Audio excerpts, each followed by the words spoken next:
সেটা ছিল এক শরৎকাল। রাকেশ নামে একটি মানুষ পাহাড়ে কাঠ কাটতে গিয়েছিল। ফিরে আসার পথে সে ঝোপের মধ্যে একটি ফেলে দেওয়া শিশু দেখতে পেল। সে সাবধানে শিশুটিকে কোলে তুলে নিল এবং তার মা বাবাকে খুঁজতে পুরো পাহাড় ঘুরে বেড়ালো, কিন্তু সারাদিন খুঁজেও কাউকে পেল না। রাকেশ প্রথমে ভাবলো শিশুটিকে সেখানেই রেখে দেবে, কিন্তু শিশুটির কান্না শুনে তার মন গলে গেল।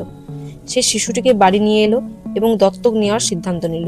পাড়ার লোকেরা বলল, তুই তো এখনো বিয়ে করিসনি, এভাবে একটা বাচ্চা পুষলে ভবিষ্যতে বিয়েতে সমস্যা হতে পারে। লোকজন চলে গেলে রাকেশ অসহায় সেই শিশুর দিকে তাকিয়ে আর ফেলে দিতে পারল না। বাড়ির ছোট্ট বাক্সে থাকা সব সঞ্চয় বের করে দোকান থেকে দুধের পাউডার আর বোতল কিনে আনলো।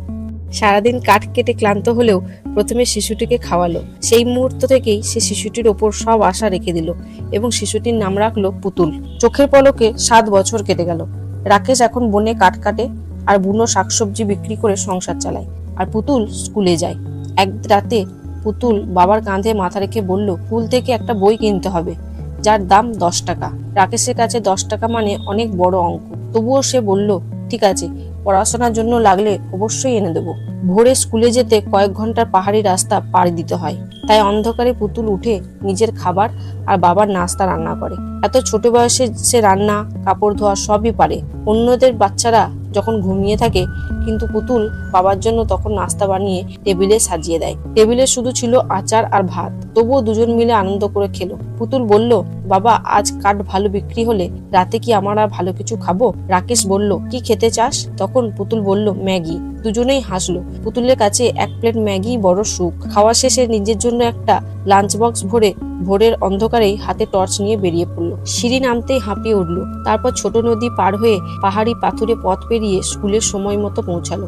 এটাই তার প্রতিদিনের রুটিন। ক্লাসে পৌঁছে সে জানালার কাঁচ নিজে নিজেই মুছতে লাগলো। পড়াশোনায় সে খুব ভালো, তবে খেলাধুলার সময় সে সবসময় পিছিয়ে পড়ে, কারণ সে দুর্বল। দৌড়ালেই হাঁপিয়ে যায়। শিক্ষক বললেন, তোমার শরীর দুর্বল, পুষ্টিকর খাবার খেতে হবে। কিন্তু পুতুল কখনো বাবাকে এসব বলেনি, কারণ সে সংসারে বাড়তি বোঝা হতে চায় না। সহপাঠীরা তাকে কষ্ট দেয়। এক ছেলে ইচ্ছে করে তার লাঞ্চ বক্স ফেলে দিল এবং মজা করে বলল, তুই তো রোজ আচারের সাথে ভাত খাস। পুতুল কিছু বলল না।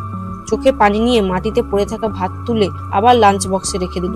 বাবাকে যেন কষ্ট না হয় এই ভয়েই সে ঝগড়া করলো না। ওদিকে রাকেশ সারাদিন কাঠ কেটে নিয়ে বাজারে দাঁড়িয়েও একটাও কাঠ বিক্রি করতে পারল না। ম্যাগি দেওয়ার প্রতিশ্রুতিও রক্ষা করতে পারল না।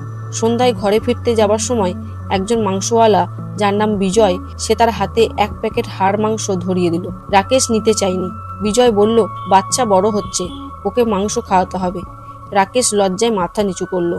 শেষে একটা বড় ঝুড়ি বিজয়কে দিয়ে দিল এবং খুশি মনে বাড়ি ফিরল। বাড়ি ফেরার পথে পুতুলের জন্য একটি ছোট্ট হলুদ ফুল ছিঁড়ে আনলো। পুতুল স্কুল থেকে ফেরার পথে দুষ্ট ছেলেদের এড়িয়ে চলে, কারণ তারা তাকে বলে, তুই হচ্ছিস পুরনো বাচ্চা। কিন্তু সে এসব বাবাকে বলে না। বাড়িতে ঢুকে মাংস রান্নার গন্ধ পেয়ে খুশিতে লাফিয়ে উঠল। অনেকদিন পর মাংস খাচ্ছে। খাওয়ার সময় সে দেখলো নিজের বাটিতে শুধু মাংসই আছে আর বাবার বাটিতে শুধু আলু। সে মাংসগুলো তুলে বাবার বাটিতে দিল। রাকেশ মেয়ের দিকে তাকিয়ে কিছু বলতে পারল না। একটা মাত্র টুকরো নিয়ে নিল।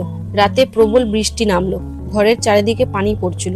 দুজন মিলে হাঁড়ি পাতল রেখে পানি আটকানোর চেষ্টা করলো। রাকেশ বলল, ছুটিতে আমি শহরে গিয়ে আপেল বিক্রি করব, টাকা হলে ঘরটা ঠিক করব। পুতুল বলল, আমিও তোমার সাথে যাব বাবা। কিন্তু ছুটির দিনেই ঘটল বিপদ। পুতুল রাস্তায় বসে বাবার সাথে আপেল বিক্রি করছিল। হঠাৎ এক গাড়ি থেকে নামা এক মহিলা ভুলবশত বেতের লাঠি দিয়ে পুতুলের মুখে চড় কষিয়ে দিল। বাবা দৌড়ে এসে প্রতিবাদ করতে গেল, কিন্তু লোকেরা গাড়ি নিয়ে পালিয়ে গেল। রাকেশ নিজের ব্যথা ভুলিয়ে পুতুলকে বুকে জড়িয়ে ধরল। রক্ত পড়তে দেখে সে আরো ভয় পেল, কিন্তু পুতুল বলল, বাবা, এটা আমার দোষ, আমি ভুলে তার গায়ে ধাক্কা খেয়েছিলাম। ডাক্তার বলল, নাকের রক্ত বন্ধ করার পদ্ধতি। ডাক্তার আরো বলল, মেয়ের শরীর খুব দুর্বল, পুষ্টি বাড়াতে হবে। রাতে পুতুল মন খারাপ করে বলল, বাবা, আমি কি খুব জোরে মেরেছিলাম তাকে? রাকেশ বলল, না না মা, খুব জোরে মারিসনি, এমন ভাবিস না। পুতুল বলল, নিশ্চয় আন্টিটার খুব লেগেছিল, তাই আমাকে অত জোরে মেরেছিল।